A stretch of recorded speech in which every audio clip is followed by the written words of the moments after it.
writers and biggest stars. As a kid, Merle Haggard's family home was a converted boxcar in Bakersfield, California. After his father died when Merle was 9, more often than not, home for young Merle was a series of juvenile detention centers. At 16, he quit school, and for the next 4 years, the only mark Merle Haggard made in the world was a rap sheet for stolen cars, burglaries, and bogus checks. By the age of 20, he was serving time in San Quentin and gaining a reputation as a hard-case con. Then he met his other self.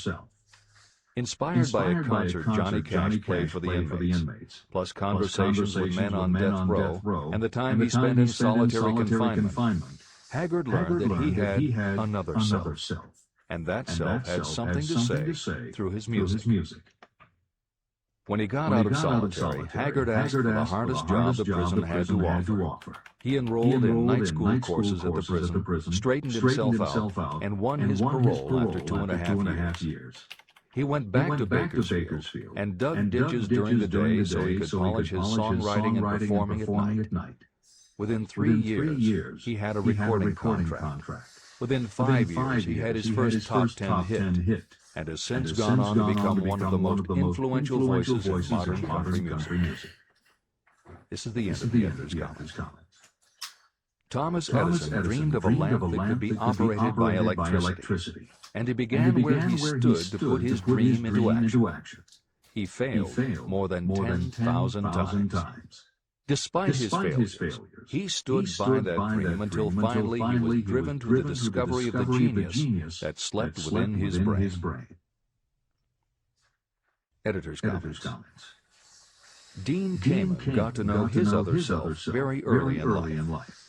While he was a teenager, Kamen started his own company, building and selling control systems for automated sound and light shows. He was still in high school when he got the contract to automate the Times Square New Year's Eve ball. Though he went on to attend university, he never bothered to graduate because he was too busy working on something he called Auto Syringe, the first wearable infusion pump for administering drug therapies. His invention was hailed as a medical landmark, as were many of his other breakthroughs, which include a revolutionary kidney dialysis machine, an insulin pump for diabetics, an improved stent used for heart patients, and more than 150 other devices he has patented. One day, seeing the difficulty a man in a wheelchair was having getting up a curb, Kamen set his mind to creating a device that would liberate people confined to wheelchairs. The result is the iBot, a revolutionary wheel device that uses computers and a system of stabilizing gyroscopes that imitate the working of the human body.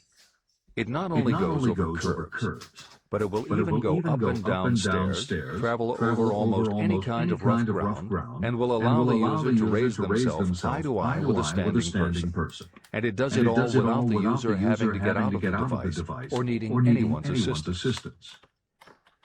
In 2001, Kamen hit the front pages when he introduced the Segway, a one-person people mover based on his iBot technology. It's a two-wheel scooter-like device that zips and zooms forward, backward, left, right, and comes to a stop without the rider doing anything more than barely shifting his or her body. It is so sensitive that it is almost as though it obeys the user's thoughts. The Segway may be a world-changing invention, with possible applications for work and travel that stagger the imagination. As this is being written, the Segway is already being used to navigate large warehouses and is being tested by police departments and postal employees. While traffic cops in City Hall wrangle over whether the Segway belongs on the sidewalk or the road, Dean Kamen is dreaming a new dream. This time, the dream is an invention that may literally bring light to some of the darkest corners of the earth. Kamen has developed a non-polluting electric generator that can use almost anything as fuel. But here's the extraordinary part. He has created a revolutionary closed system so that the engine's heat is used to purify 10 gallons of drinkable water every hour. This amazing invention could bring safe drinking water to parts of the world where contaminated water kills millions. And at the same time, it will provide a source of cheap, reliable electric power. Dean Kamen is not some academic hidden in a lab somewhere. Kamen is an inventor. But like Thomas Edison, he is also an entrepreneur and businessman, creating and marketing devices that are changing the public perception of what an inventor is. This is the end of the editor's comments. Henry Ford, poor and uneducated, dreamed of a horseless carriage. He went to work with what tools he possessed without waiting for opportunity to favor him. And now evidence of his dream belts the entire earth. He put more wheels into operation than any man who ever lived, because he was not afraid to back his dreams. Editor's comments. Stephen Jobs and Steve Wozniak, two university dropouts, dreamed of making and selling computers that the average person could use. Like Ford, working with the tools they possessed, they built the first Apple computer in the Jobs family garage. And like Ford, they weren't afraid to back their dreams. After showing their prototype to a local retailer, they got an order for 25 machines. Jobs sold his Volkswagen, and Woz sold his expensive Hewlett-Packard scientific calculator to raise $1,300 to start their new company. They took the money, convinced the local electronic suppliers to grant them a line of credit, and started production of the Apple I. They revolutionized the computer hardware and software industry. Released in 1976 and priced at $666, the Apple I earned them $774,000. 2 years later, they introduced the Apple II, which in the next 3 years earned $140 million. In 1980, Apple went public, and after the first day of trading, the company had a market value of $1.2 billion. Wozniak left the company in 1981, but Jobs pushed through the development of the Macintosh in 1984. In 1985, Jobs left too, but in 1998 he came back to Apple to revitalize the floundering company with the creation of the iMac computers, the animation company Pixar, the iPod, and iTunes. In presenting stories of contemporary successes, the editors have followed Hill's style of using real people to illustrate the principles of success. But Napoleon Hill was granted a rare privilege.